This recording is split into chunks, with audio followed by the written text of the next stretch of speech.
অশোক কুমাৰ দাস মই অভয়পুৰী মহাবিদ্যালয়ৰ উদ্ভিদ বিজ্ঞান বিভাগৰ সহকাৰী অধ্যাপক আৰু লগতে আমাৰ উত্তৰ পূৰ্বাঞ্চলৰ জৈৱ বৈচিত্ৰতা সংৰক্ষণৰ লগত জড়িত এটা অনুষ্ঠান আৰণ্যক এই আৰণ্যকৰ পশ্চিম অসম মণ্ডলৰ সমন্বয়ক আৰু বহু বছৰ ধৰি আজি এই সংগঠনত কাম কৰি আছোঁ। মই এতিয়া আছোঁ বঙাইগাঁও জিলাৰ এখন খুবেই প্ৰাকৃতিক সম্পদেৰে পৰিপূৰ্ণ সংৰক্ষিত বনাঞ্চল যাৰ নাম কাকৈজানা সংৰক্ষিত বনাঞ্চল। এই কাকৈজানা সংৰক্ষিত বনাঞ্চল বিশেষকৈ ইয়াত উদ্ভিদৰাজি আৰু বিভিন্ন বন্যপ্ৰাণীৰ কাৰণে বিখ্যাত আৰু আটাইতকৈ গুৰুত্বপূৰ্ণ কথাটো হ'ল যে কাকৈজানাত সোণালী বান্দৰ পোৱা যায় আৰু এই সোণালী বান্দৰ হ'ল গোটেই পৃথিৱীৰ ভিতৰতেই অকল আমাৰ অসমত পোৱা এবিধ বান্দৰজাতীয় প্ৰাণী যাক আমি স্থানিক বা এণ্ডেমিক প্ৰজাতি বুলি কওঁ আৰু এই সোণালী বান্দৰৰ কাৰণে কাকৈজানা বিখ্যাত আৰু এই পাহাৰখনৰ যি জৈৱ বৈচিত্ৰতা যি গছ গছনি তাৰ ওপৰতেই নিৰ্ভৰ কৰিছে সোণালী বান্দৰৰ জীয়াই থকাৰ যি সমল। এটা সময়ত বিভিন্ন কাৰণত মানুহৰ বিশেষকৈ প্ৰেছাৰতেই হওক বা অন্যান্য কিবা কিবি কাৰণত এই কাকৈজানা বনাঞ্চলৰ যি প্ৰাকৃতিক সৌন্দৰ্য বা প্ৰাকৃতিক ভাৰসাম্য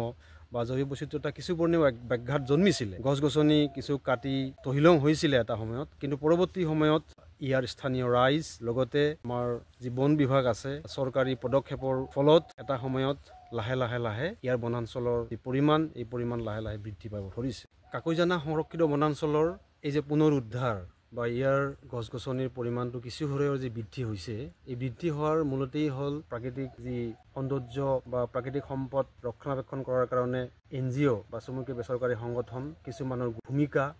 লগতে অসম চৰকাৰৰ বন বিভাগৰ যৌথ বন পৰিচালনা সমিতি বা যাক আমি JFMC joint forest management committee বুলি কওঁ আৰু এনেকুৱা কমিটি কাকৈজানা সংৰক্ষিত বনাঞ্চলৰ চাৰিওফালে ভালেকেইখন আছে আৰু এইবিলাক JFMC আছিল গুৰুত্বপূৰ্ণ ভূমিকা তেওঁলোকে পালন কৰে। লগতে যি বেচৰকাৰী সংগঠন বিশেষকৈ নেচাৰ্ছ ফষ্টাৰ বুলি এটা NGO আছে, এই NGOটোৰ সহযোগত ইয়াৰ গাঁওবাসী যথেষ্ট পৰিমাণে উপকৃত হৈছে আৰু সংৰক্ষণ কৰাৰ কাৰণে মানুহে নিজে ওলাই আহিছে, বিভিন্ন ধৰণে গছ গছনি ৰোপণ কৰিছে তেওঁলোকে আৰু পাহাৰৰ গছ নাকাটিবলৈ তেওঁলোকে নিজেই সজাগতা বৃদ্ধি কৰিছে। বিগত কিছু বছৰ ধৰি আমি আৰণ্যকেও কাকৈজানা সংৰক্ষিত বনাঞ্চলৰ চাৰিওফালৰ যিবিলাক স্কুলীয়া ছাত্ৰ ছাত্ৰী আছে আৰু যিখিনি ৰাইজ আছে এই ৰাইজক বনাঞ্চল সংৰক্ষণ কৰাৰ কাৰণে যি সজাগতা এই সজাগতাৰ ভালেখিনি অনুষ্ঠান কৰিছোঁ আৰু আমি স্কুলীয়া ছাত্ৰ ছাত্ৰীক ইয়ালৈ লৈ আহিছিলোঁ, ট্ৰেইনিঙৰ ব্যৱস্থা কৰিছোঁ, কেনেকৈ বনাঞ্চলৰ গছ গছনি প্ৰাণী কেনেকৈ অধ্যয়ন কৰিব লাগে, এইবিলাক সংৰক্ষণ কৰাৰ কাৰণে আমি কি ভূমিকা পালন কৰিব পাৰোঁ এই সম্পৰ্কে আমি ট্ৰেইনিঙো আগবঢ়াইছোঁ। এতিয়া লাহে লাহে এই সোণালী বান্দৰৰ কাৰণেই আৰু ইয়াৰ প্ৰাকৃতিক সৌন্দৰ্যৰ কাৰণেই অকল আমাৰ ৰাজ্যৰ বা আমাৰ দেশৰ নহয়, আন্তঃৰাষ্ট্ৰীয় টুৰিষ্ট বা ভ্ৰমণকাৰী তেনেকুৱা বিজ্ঞানী ফটোগ্ৰাফাৰ তেওঁলোক ইয়ালৈ আহে। আজি কিছু বছৰ ধৰি ইয়াৰ সংখ্যাটো বাঢ়ি আছে আৰু ইয়াৰ কাৰণে নিশ্চয় ৰাইজক আমি শলাগ ল'ব লাগিব, তেওঁলোকৰ ভূমিকা শলাগ ল'ব লাগিব, এই বেচৰকাৰী অনুষ্ঠানবিলাকক আমি শলাগ ল'ব লাগিব। বনাঞ্চলখনৰ প্ৰাকৃতিক সৌন্দৰ্য ঘূৰি অহা আৰু ইয়াৰ পুনৰুদ্ধাৰ হোৱাৰ পিছত কিন্তু ইয়াৰ যি চাৰিওফালৰ ৰাইজ আছে ৰাইজ কিছু পৰিমাণে হ'লেও উপকৃত হৈছে, কিয়নো আজি যদি আপোনালোকে চাবলৈ যায় এই যে পাহাৰৰ পৰা যোৱা নিজৰাবিলাকৰ পানী এতিয়া গোটেই বছৰটো প্ৰায় থাকে, যাৰ কাৰণে খেতি বাতি কৰিব পৰা হৈছে মানুহে। ঠিক তেনেকৈ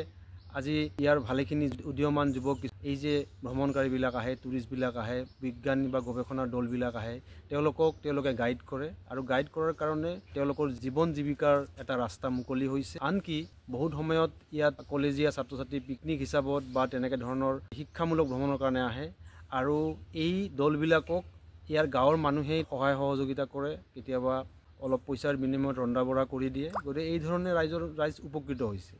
আৰু বিশেষকৈ এই বনাঞ্চলক কেন্দ্ৰ কৰি কাকৈজানা অঞ্চলত যি পৰ্যটনৰ এখন ক্ষেত্ৰ নতুনকৈ নিৰ্মাণ হৈছে, এই পৰ্যটনৰ লগত